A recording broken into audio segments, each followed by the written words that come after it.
आपल्यासोबत शिवसेना उद्धव बाळासाहेब ठाकरे पक्षाच्या नेत्या सुषमा अंधारे जोडलेत। ताई, लोकशाही मराठीमध्ये आपलं खूप खूप स्वागत आहे।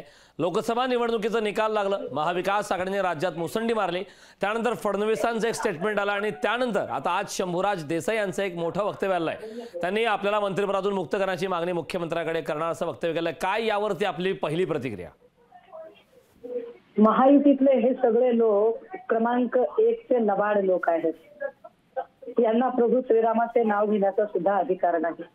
प्रभू श्रीराम सत्यवचनी होते, एकवचनी होते, दिलेल्या शब्दाला जागणारे होते, पण महायुतीतला एकही माणूस शब्दाला जागत नाही। वेगळा विदर्भ जर करू शकलो नाही तर मी लग्न करणार नाही म्हणणाऱ्या देवेंद्रजींपासून ते पुण्यात जर पराजय झाला तर मी हिमालयात जातो म्हणणारे चंद्रकांत पाटील, किंवा 18+ महाविकास आघाडीला जागा मिळाल्या तर मी संन्यास घेईन असं म्हणणारे आशिष शेलार, त्यानंतर आता अजून एक नौटंकी जी शंभूराज देसाईंच्या वक्तव्यातून दिसते।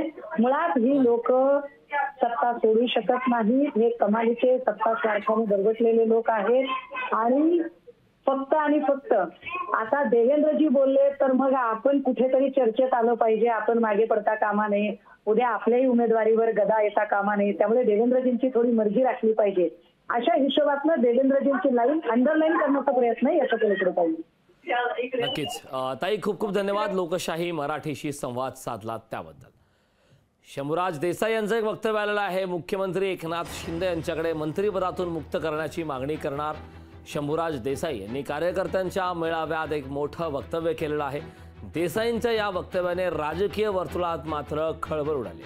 सातारा लोकसभेमध्ये झालेल्या निवडणुकीमध्ये उदयनराजे भोसले हे विजयी झाले असले तरी मात्र पालकमंत्री शंभूराज देसाई यांच्या मतदारसंघातून उदयनराजे भोसले यांना कमी मतदान मिळाल्यामुळे उदयनराजे जरी जिंकले असले तरी मात्र शंभूराज देसाई हे लीड देण्यात हरले आहेत आणि त्यामुळे त्यांनी हे वक्तव्य केल्याची चर्चा आता सुरू आहे।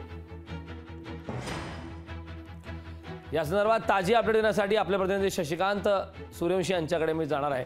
शशिकांत, खरं तर उदयनराजे भोसले हे जरी जिंकले असले तरी मात्र शंभूराज देसाई हे लीड देण्यात हरले आहेत आणि त्यामुळे त्यांनी पाटणमध्ये कार्यकर्त्याच्या मेळाव्यात अशा प्रकारचं वक्तव्य केल्याची चर्चा आहे। यानंतर नेमकी काय सध्या राजकीय वर्तुळात चर्चा सुरू आहे? साताऱ्यात, विशेष करून साताऱ्यात नेमकी काय चर्चा आहे? नक्कीच, कारण आता जर पाहिलं तर हे काही वेळापूर्वीच त्यांनी हे वक्तव्य केलेलं आहे, त्यामुळं राजकीय वर्तुळामध्ये चर्चांना उधाण जे आलेलं आहे। त्याबरोबर उदयनराजे भोसले यांनी जो काय कराड उत्तर आणि कराड दक्षिण मधून त्यांनी जे लीड घेतलेलं होतं आणि खरं तर कराड उत्तर मध्ये त्यांना जो मिळालेला प्रतिसाद होता तो जर पाहिला तर शंभूराज देसाई यांना नक्कीच कुठेतरी त्यांना जो मुख्यमंत्र्यांनी जो शब्द दिलेला होता तो पाळण्यात ते अपयशी ठरल्यात असल्याचं एकंदरीत पाहायला मिळतंय।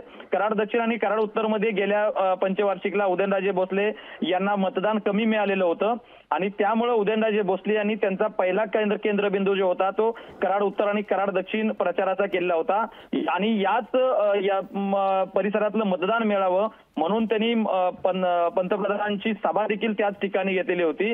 त्यामुळं याचा जो प्रभाव आहे तो पडून त्या ठिकाणचं जे त्यांचं घटलेलं मतदान होतं ते त्यांना पूर्ण भरता आलं गेलं आणि त्यांना जी अपेक्षा होती पाटण विधानसभा मतदारसंघातून जे शिंदे गटाचे जे आमदार आहेत,